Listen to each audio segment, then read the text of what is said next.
우리 앞뒤로 좌우로 보시고 메리 크리스마스. 예, 하나님의 은총이 함께 하시기를 축복합니다. 사랑하는 여러분, 여러분은 일생에 지내오시면서 가장 기억에 남는 선물이 있습니까? 선물에는 사인이 있겠죠. 부모로부터 받은, 아니면 뭐 친구로부터, 아니면 지인으로 받은 선물이 있을 겁니다. 저에게 기억에 남는 선물의 스토리가 있습니다. 제가 초등학교 6학년 졸업을 하고 이제 그 당시에는 이렇게 자가용으로 많이 통학을 하지 못하는 때니까 자전거 타면 20분이면 갈 수 있는 그런 학교가 있었습니다. 그래서 저도 크리스마스쯤 돼서 제 아버지께 자전거를 하나 사주시면 좋겠다고 그때부터 자전거를 사달라고 조르기 시작했습니다. 그래서 이제 사주신다고 약속을 하고, 그런데 어떤 일이 벌어졌는가 하면 이상하게요, 이 세상에는 참 소문이 빨리 퍼집니다. 제가 자전거 사고 싶다는 것을 아는 친구들이 어떻게 알았는지 저에게 아주 좋은 자전거가 있다는 거예요. 그 3월달까지 기다리지 않아도 된대요. 그리고 아주 비싼 건데 반값에 주겠다는 거예요. 얼마나 좋습니까? 예, 많은 돈을 들여서 뭐 새 자전거도 좋지만 반값에 자전거를 살 수 있다? 혹했지요. 그래서 이제 막 급한 마음에 친구 집에 가서 자전거부터 먼저 달랑 들고 왔지요. 예, 그래도 그 당시 스마트한 자전거입니다. 요즘처럼 뭐 20몇 단 되는 이런 고급 자전거는 아니었지만 그 당시 한 5단 정도만 하면 굉장히 고급 자전거죠. 들고 왔어요. 그래서 아버지에게 말씀을 드렸어요. 새 자전거 안 사주셔도 됩니다. 절반 값이면 되니까 주시면 됩니다. 그래서 아버지는 나는 너에게 새 자전거를 사주고 싶었는데, 이게 이제 부모의 마음이잖아요. 근데 급한 저는 하루라도 빨리 자전거를 타고 싶으니까, 빨리 얻고 싶으니까 제 마음에 자전거를 얻는 것은 승용차 한 대를 얻는 거예요. 그래서 좋았어요. 너무 좋았죠. 그래 타고 이제 신당이 이제 학교 이제 3월에 개학을 해서 타고 갔습니다. 타고 갔는데 학교를 마치고 학교길에 나오는데 자전거가 없어요. 이상하다. 한참 망설여서 이게 자전거가 저 밑에 어딘가에 이렇게 너불러져 있어요. 힐이 빠져 있고. 어찌 이런 일이. 그래서 이제 그걸 억지로 이제 힐을 서로 바로 잡아가지고 이제 이렇게 이제 또 이제 타고 왔습니다. 그 다음날 가니까 자전거가 아예 없어져 버렸어요. 무슨 일일까요? 저는 순수한 마음에 자전거 사주기를 그렇게 기다리고 선물로 받아도 좋아했는데, 이 세상에는 이런 미움도 있습니다. 세상이 좋은 세상이 아니더라고요, 그때부터. 그래서 제 생각에 하나님이 계시면 이런 님은 어디 갔냐, 어디로 잡아갔냐. 세상이 왜 이렇게 불공평합니까? 순수하기만 했던 제 인생에서 이런 일을 겪어보니까 세상은 악도 있구나. 이런 일을 당하고 나니까 세상은 악하구나. 제가 그때 인생의 선맛을 봤습니다. 여러분 어떻습니까? 하나님이라는 존재가 계시다면 왜 이래 악이 세상에 공존할까요? 저처럼 피해보는 사람이 왜 이렇게 많겠습니까? 하나님이 계시다면 여러분 어떻게 생각하십니까? 신이 있다 없다? 평상시에 어떻게 생각하고 계십니까? 하나님이 있는데 왜 세상에는 이런 악이 있고 이런 억울함이 있고 이런 고난이 있느냐 이 말이에요. 그래서 이런 걸 보니까 신은 없다, 하나님은 없다, 이렇게 단정하시는 분 혹시 이 자리에 계십니까? 그런데요, 반대로 이런 고난과 어려움을 겪었기 때문에 신을 더 찾는 사람도 있습니다. 그러니까 이런 일로 인해서 신이 있다 없다를 우리가 결정하지 못합니다. 저도 많은 사람들을 상대합니다. 어려움과 고난 가운데, 그 다음에 뭐 경제적 비체, 그 다음에 질병에, 정말 이런 분들이 오히려 그 고난 가운데서, 고통 가운데서 자신이 감당하지 못하니까 하나님 앞에 나와서 오히려 그들의 삶이 변화되는 것을 봅니다. 그러니까 세상에 있는 악이나 질병이나 고난으로 인해서 신이 있다 없다 우리 힘으로 결정하지 못합니다. 또 하나는요, 이 세상은 저절로 만들어진 것이야. 그래서 흔히 좀 배운 사람들의 이야기하죠. 진화론 아니면 빅뱅의 원리라고 그렇게 말합니다. 그런데 유명한 이 사건이 하나 나오죠. 구소련에서 후르시초프 그 수상 때에 그 유리 가가린이라는 사람이 최초의 유인 우주선을 타고 달에 착륙을 하죠. 그래서 그가 달을 이렇게 관찰하고 난 다음에 돌아와서 제일 먼저 했던 말이 신은 없다. 내가 지구 궤도를 벗어나서 우주에 나갔을 때 만약에 하나님이라는 분이 계셨다면 그 하나님은 나를 만났어야 됐다. 그런데 신은 없다 그랬습니다. 아무런 신이 있다는 흔적을 보지 못했다고 그랬죠. 이것이 왜 이렇게 그 당시에 화제가 되는가 하면 후르시초프 그 수상 때에 이 수상이 무신론을 유독 많이 강조합니다. 왜냐하면 이 공산당 나라에는 종교가 있으면 안 되잖아요. 그래서 신은 없다고 이 사건을 통해서 공개적으로 전 지구상에 떠들었습니다. 그런데 영국의 사상가, 그 다음에 변정가, 유명한 작가가 이런 말을 했습니다. 만약에 사람이 우주에 나가서 신이 있다 없다를 어떻게 증명할 수 있느냐. 만약에 그렇다면 이것은 이와 같을 수도 있지 않느냐 그 말입니다. 우리가 잘 아는 셰익스피어가 햄릿이라는 이런 작품을 만들었죠. 그런데 햄릿이 이 셰익스피어에게 왜 나를 이런 존재로 만들었냐고, 왜 나의 운명을 이렇게 만들었냐고, 사느냐 죽느냐 그것이 문제로다, 이만큼 갈등할 정도로 자기 인생을 이렇게 만드느냐고. 그러면 셰익스피어는 작가인데 지금 그 인물에 지나지 않는 햄릿에게 뭐라고 말하겠냐고. 그래서 하나님이 계시다, 신이 계시다 그러면 그것을 우리가 어떻게 알 수 있느냐, 그가 만드신 피조 세계를 통해서 그것도 증명을 해야만 되느냐. 우리 인간의 힘으로 다 증명할 수 없다는 겁니다. 자연이 만약에 빅뱅이라는 원리에 의해서 이렇게 분화되어 가지고 핵분열에 의해서 지구가 만들어지고 다른 소행성들이 만들어졌다면 과학자의 말입니다. 그렇게 이 세상이 만들어지기 위해서는 핵분열과 열의 원리, 그 다음에 모든 것들을 동원해 봤을 때 그 확률은 수조분의 1도 안 된다는 겁니다. 그렇게 할 수 있는 게 이 전체의 지구의 질서의 정연함과, 그리고 모든 산소와 질소의 공급과, 그리고 모든 이 우주의 전체의 움직임이 사람의 힘으로 어떻게 가능하겠느냐, 그리고 이것이 과학의 힘으로 어떻게 증명할 수 있겠느냐, 이런 것을 통해서 신이 있다 없다를 증명하지 못한다는 겁니다. 레슬리 뉴빅이라는 사람이 이런 말을 했습니다. 우리가 잘 아는 이야기인데요. 어느 날 맹인 6명이 제각기 코끼리를 만집니다. 한 사람은 코끼리의 코를 만져보고는 코끼리는 긴, 마치 부드럽고 긴 그런 짐승이다 이랬습니다. 그런데 또 다른 한 사람은 코끼리 다리를 만져보고는 코끼리는 통나무와 같이 단단하다. 또 한 사람은 코끼리 꼬리를 만져보고는 말려있고 뭔가 그렇게 힘이 있는 것 같지가 않다. 그래서 이 6명이 제각기 코끼리 부위를 만지고 제각기 이야기합니다. 그러면 이거는 어떤 일이 벌어질까요? 자기가 만진 코끼리가 단조합니다. 근데 이것은 전체 그림으로 보면 이들이 전부 맹인이라는 것을 결론을 놓고 시작합니다. 왜? 전체를 보지 못하기 때문에. 우리 인생에 있어서도 마찬가지입니다. 어느 지식이 있다 없다, 그 다음에 신을 증명할 수 있다 없다, 이것을 우리 힘으로 알 수 없다는 겁니다. 왜? 내가 그 모든 것을 종합한 전체의 코끼리 그림을 완성할 만큼 실력이 있어야 돼요. 지식이 있어야 돼요. 어느 종교보다도 다른 것이 더 뛰어나다?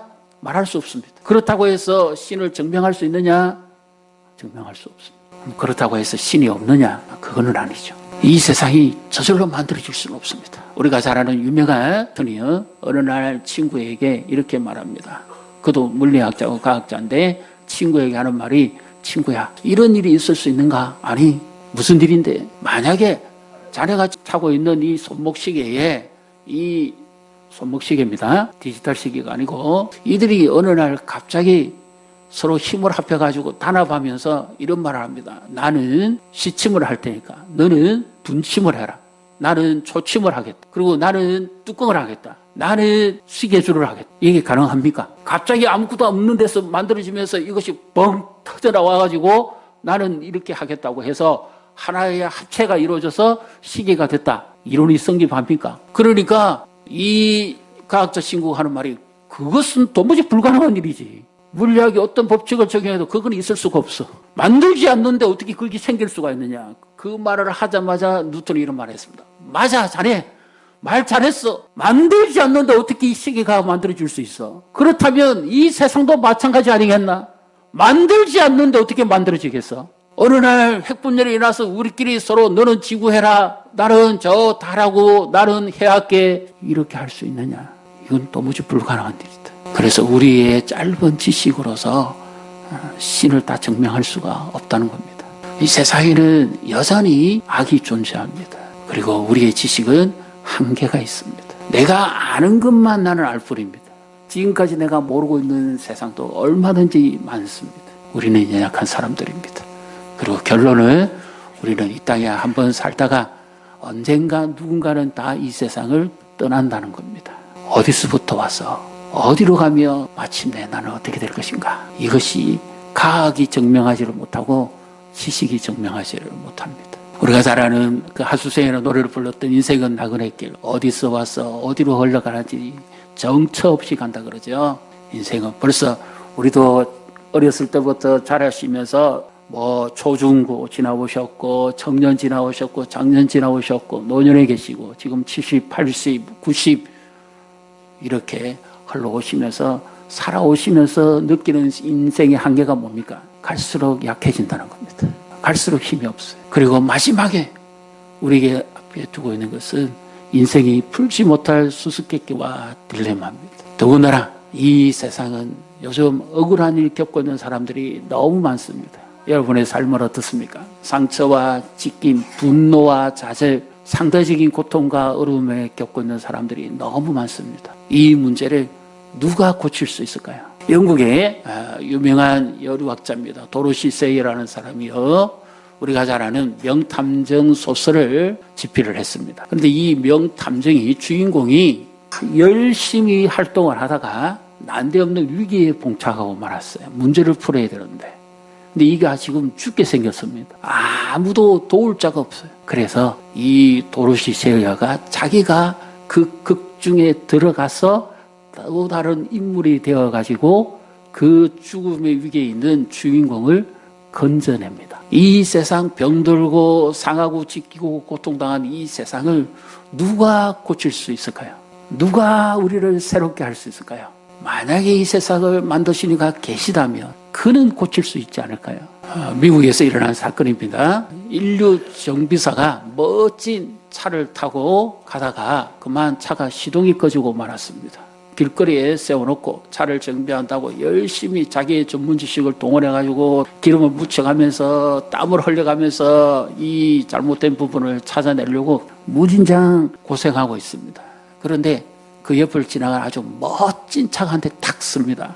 그러면서 아주 멋진 신사분 한 분이 내리면서 정중하게 그 정비사에게 말합니다. 그 정비사는 당시 최고 인류 정비사입니다. 이 신사가 와서 하는 말이 이 말입니다. 무슨 일이 있습니까? 제가 좀 도와드려도 될까요? 그러니까 이 정비사가 그 신사를 보고 어떤 표정을 지었겠습니까?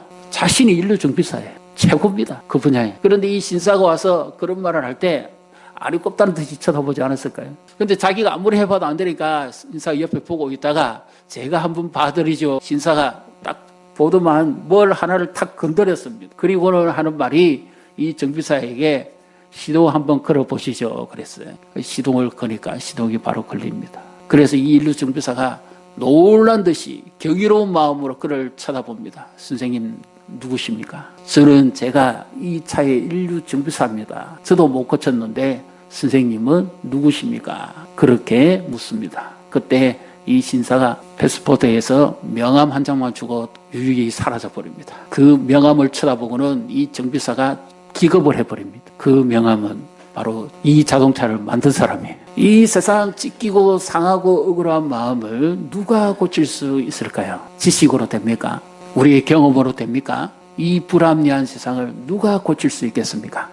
이 세상을 만드신 이가 고칠 수 있죠.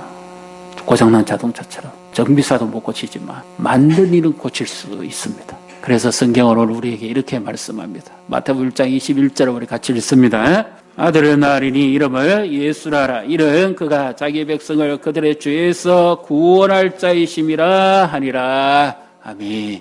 예수님의 탄생의 말씀이죠. 예수님이 사람의 몸을 입고 이 땅에 오셔야 되는 이유는 바로 도로시 세이어가 그 극중의 주인공이 위기에 봉착하고 죽을 위기에 다다랐을 때 아무도 고쳐주는 이가 없고 그를 도와주는 이가 없습니다. 그때 자신이 직접 극중의 한 역을 맡아서 그 주인공을 건져냅니다. 예수님이 바로 이와 같이 이 세상을 고치시기 위해서 오신 분입니다. 구원이라는 말은 죄에서 건짐이기도 하지만 그보다도 더 적극적인 의미는 하나님이 기뻐하는 삶을 살아갈 수 있습니다. 내 인생을 누가 고칠 수 있습니까? 내가 못 고칩니다. 무너지고 좌절해버린 내 인생을 누가 고칩니까? 만드신 이만이 고칠 수 있습니다. 그래서 예수님이 땅에 오시면 성탄이라고 하죠. 제가 아이들에게 물어봅니다. 얘들아, 성탄이 뭐야? 그러니까 성탄이죠. 그러더라고요. 크리스마스는 뭐예요? 크리스마스가 크리스마스죠. 그러더라고요. 제가 깜짝 놀랐습니다. 그래서 성탄 같으면 누가 태어나셨다, 탄생하셨다는 말 아니냐? 그러니까 글쎄요. 예수님이 땅에 탄생하신 것을 우리는 성탄이라고 그러죠. 이것을 영어로는 메리 크리스마스라고 부릅니다. 그리스도가 이 땅에 오심, 기쁜 날이라는 뜻이죠. 하나님이 세상을 사랑하셔서 이 죄와 악에 가득 차 있는 이 땅을 고치시기 위해서 바로 그 아들을 보내시는 것이 성탄입니다. 어느 누가 죄인과 악인을 건져내기 위해서 자신의 아들을 내어주는 존재는 없습니다. 그런 신도 없습니다. 저도 다른 이런 사람들을 많이 좀 접해보고요. 다른 종파에 빠졌던 사람들도 많이 접해보는데 그들이 신을 이야기하는데 전부 하나같이 그들의 신은 무서운 존재입니다. 협박을 하고 재물을 안 갖다 바치며 두렵게 할 것이라고 이렇게 한답니다. 그런데 하나님은 그 아들을 우리를 위해서 이 땅에 보내십니다. 우리 요한복음 3장 16절 같이 읽습니다. 하나님이 세상을 이처럼 사랑하사 독생자를 주셨으니 이는 그를 믿는 자마다 멸망하지 않고 영생을 얻게 하려 하심이라. 아멘. 하나님이 이 세상을 만드신 그분이 이 죄와 악에 빠지고 상처와 찢김과 고통 속에 있는 이 세상을 건지시기 위해서 사랑하셔서 그 독생자 유일한 아들입니다. 아들 둘 중에 하나를 보내신 것도 아니고 사람의 모양으로 유일한 아들 그를 주셨다는 말이 바로 선물입니다. 주신 겁니다. 선물은 기쁘게 받아야 되잖아요. 그저 주는 겁니다. 그 아들을 믿는 자는 멸망하지 않고 영생을 얻도록 하시기 위해서 선물을 주시는데 바로 크리스마스의 선물입니다. 산타 할아버지가 주는 선물이 아니라 하나님 아버지가 주시는 선물인데 이 선물이 일시적이고 유한한 것이 아니라 영원한 것입니다. 영생입니다. 더 나아가서 하나님은 이 선물뿐만 아니라 우리의 인생의 설계자, 우리의 미래를 바꿀 수 있는 분입니다. 누가 내 인생을 바꿀 수 있을까요? 누가 내 인생을 새롭게 할 수 있겠습니까? 성경은 말씀합니다. 이전 것은 지나갔으니 보라 새 것이 되었도다. 이 말은 assembly, 완전히 새로운 피조물로 만들었다는 말입니다. 이것이 우리에게 기쁜 소식입니다. 더 나아가서 다른 종교에서도 물론 좋은 가르침과 예우가 있겠습니다만은 이 성탄에 우리가 누릴 수 있는 최고의 축복은 신과 같이 살 수 있습니다. 어느 종파에서 어느 신이 그를 따르는 주종자에게 자신과 같이 살아라고 하는 존재는 없습니다. 하나님과 같이 사는 겁니다. 그래서 함께 살기 위해서 이 땅에 오신 분, 하나님의 아들 예수님입니다. 그는 하나님과 우리 사이에 막혀있는 이 죄와 악을 해결하기 위해서 오셨습니다. 어느 누구도 이 죄와 악을 해결하지 못합니다. 하나님과 단절되어 버린 세상, 악으로 가득 찬 인생을 고치고 치료하실 분은 바로 유일하신 한 분밖에 없습니다. 이는 그가 자기 백성들을 그들의 죄에서 건질 자이심이라. 이것이 구원입니다. 이제 의문점이 풀렸습니까? 내가 이런 억울한 일을 당하고 있는데 하나님은 어디 계시냐고, 하나님은 없다 단정할 수 있겠습니까? 반대로 어렵고 힘든 일을 생겼기 때문에 하나님을 찾는 사람은 더 많습니다. 지구상의 3분의 2가 그렇습니다. 미국과 영국, 유럽, 우리나라도요. 어느 누가 자기의 지식으로서 무신론을 주장할 수 없습니다. 왜냐? 믿는 것도 믿음이 필요하다면 안 믿는 것도 믿음이 필요합니다. 내가 그만큼 믿음을 가져야만 안 믿어지는 겁니다. 그래서 믿기 위해서도 믿음이 필요하지만 안 믿기 위해서도 믿음이 필요합니다. 그런데 만약에 당신의 그 믿음이 한계가 있다면 어떻게 하시겠어요? 지금까지 내가 인생을 70, 80을 살아온 동안에 내가 내 나름대로 믿고 왔는데 그것이 한계가 있다? 어떻게 하겠습니까? 어느 누구도 모든 지식을 다 가지고 있는 사람은 아무도 없습니다. 어느 누구도 완벽하게 살 사람도 아무도 없습니다. 믿기 위해서는 한 가지의 결단이 우리에게 주어집니다. 만약에 우리가 산에 가서 구경을 하다가 발을 헛디뎌서 낭떠러져서 이제 떨어지고 있습니다. 그런데 그 옆에 나뭇가지가 하나 있었어요. 좀 약하게 보입니다. 나를 지탱해 줄 만큼은 힘은 없는 것 같은데 그렇게 생각하고 붙잡지 않으면 그 사람은 떨어져 죽습니다. 그런데 약해도 내가 그것을 의지하고 붙잡으면 그 나뭇가지가 나를 살리는 겁니다. 그런데 반대로 그 나뭇가지가 굉장히 강한데 내가 그를 붙잡지 않아도 역시 떨어져 죽고 말 겁니다. 나뭇가지가 힘이 있느냐 없느냐 그것이 중요한 것이 아니라 내가 붙잡느냐 붙잡지 않느냐 이것이 중요한 거죠. 하나님에 대해서도 마찬가지입니다.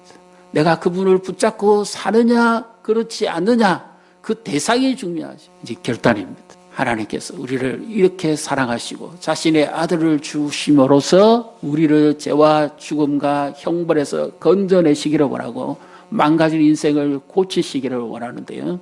이제 이 나뭇가지를 붙잡는 행위가 어떤 것인지 에베소 2장 8절 9절을 한번 보여주십시오. 같이 읽습니다. 너희는 그 은혜에 의하여 믿음으로 말미암아 구원을 받았으니 이것은 너희에게서 난 것이 아니요 하나님의 선물이라. 행위에서 난 것이 아니니 이는 누구든지 자랑하지 못하게 함이니라. 아멘. 자, 8절을 다시 한번 보여주십시오. 이것이 뭐라고요? 하나님의 선물입니다. 이것이 바로 크리스마스의 선물이에요. 너희는 그 은혜에 의하여 믿음으로 말미암아 이 제약된 세상에서 건짐을 받았습니다. 구원을 받았습니다. 내 지식으로가 아니에요. 내 경험으로가 아닙니다. 내 노력으로가 아니고 거저 받는 거죠. 선물은 한 푼도 지급되면 선물이 아니잖아요. 부모님이 외국에 여행 가서 구경하다가 자식이 생각나서 선물을 사가지고 왔습니다. 그런데 이 자녀들에게 선물을 주는데 받아라, 내가 여행 중에 너가 생각나서 이 선물을 준다고 받는데 이 자녀가 그 선물을 받자마자 아 이거 귀한 거네요. 이거 얼마예요? 이거 한 푼이라도 드려야지. 이렇게 하면 이건 선물이 아니죠. 어떻게 받는 겁니까? 이건 대가로 받는 겁니다. 선물은 우리나라 말로 하면 순수 그대로 공짜입니다. 거저 받는 거예요. 한 푼도 지급되면 안 됩니다. 그래서 구절을 한번 보여주십시오. 내 노력이 동원되면 선물이 아닙니다. 내 착함과 의로움과 선함과 지식과 공로가 지불되어지면 그건 선물이 아니에요. 내 종교적 행위가 지불되어져도 선물이 아닙니다. 어떤 것으로도 내가 지불할 수 없는 것입니다. 왜? 죽음값이거든요. 이 세상을 나를 죽음에서 건져낼 자는 아무도 없습니다. 성경은 말씀합니다. 모든 사람이 죄를 범했음에 하나님의 영광이 되지 못한다. 죄의 삭선 사망이요 하나님의 은사는 그리스도 예수 우리 주 안에 있는 영생이니라. 누가 건질 수 있습니까? 만드시니만이. 누가 새롭게 할 수 있습니까? 창조하시니만이 할 수 있습니다. 이제 우리 모두에게는 한 가지 결단이 남았습니다. 내가 이 선물을 영원한 선물이 있습니다. 하나님이 주시는 영원한 선물. 세상에 어느 선물이 영원한 것이 있습니까? 우리가 지금까지 받았다가 살아온 동안에도 다 선물은 시효가 있고 사라지고 없습니다. 그런데 이 선물은 영원합니다. Eternal life, 영생입니다. 이 선물은 사람이 줄 수 없는 선물입니다. 하나님만이, 만드시니만이 줄 수 있는 선물입니다. 아, 죽으면 끝인데 죽으면 끝인데 왜 제사를 지냅니까? 그러면 제가 물어봤어요. 어느 날 어르신들에게 어르신 살아계실 때 생신상 잘 차려드리는 게 좋습니까? 아니면 돌아가시고 난 다음에 제사상을 거창하게 드리는 게 좋습니까? 그러니까 두 말도 필요 없더라고요. 그분이 뭐라고 그랬는지 아세요?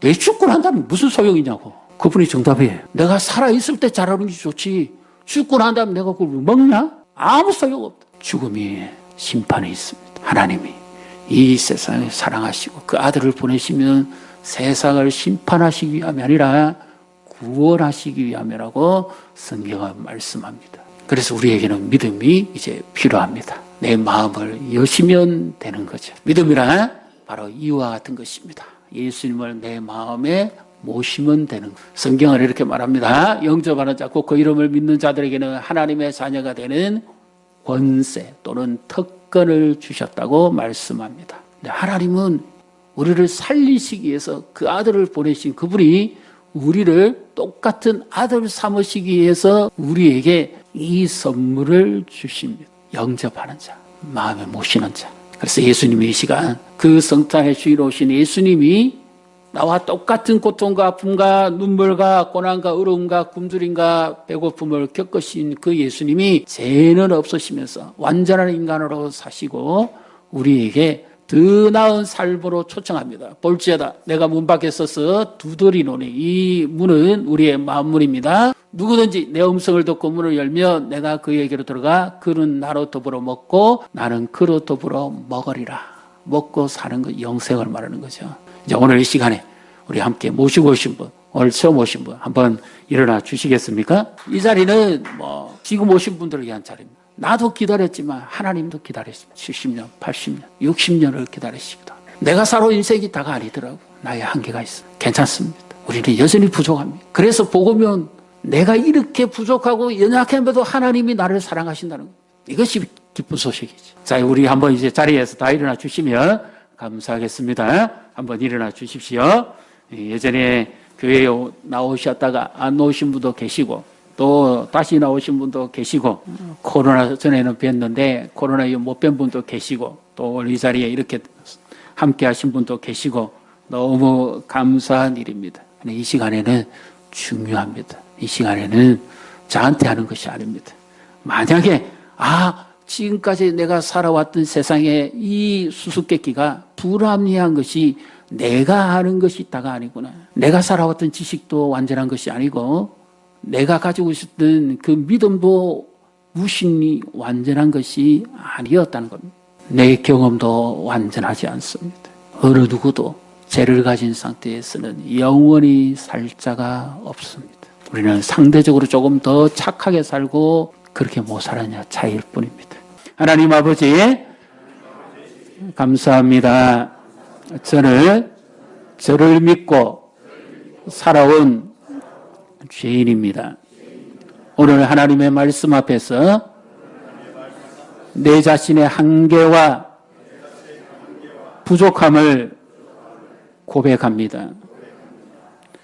예수님께서 나를 위하여 이 땅에 오시고 십자가 지시고 내 모든 죄를 용서해 주신 부활하신 하나님의 아들이심을 믿습니다. 사랑하는 예수님, 지금 나의 마음에 들어오셔서 모든 죄를 용서해 주시고 영생을 누리는 기쁨으로 살게 하옵소서. 저를 구원해 주시니 감사합니다. 지금부터 영원까지 나와 함께 해 주옵소서. 예수님 이름으로 기도합니다. 아멘. 아멘. 예, 사랑합니다. 우리 축복합니다. 우리 박수로. 예.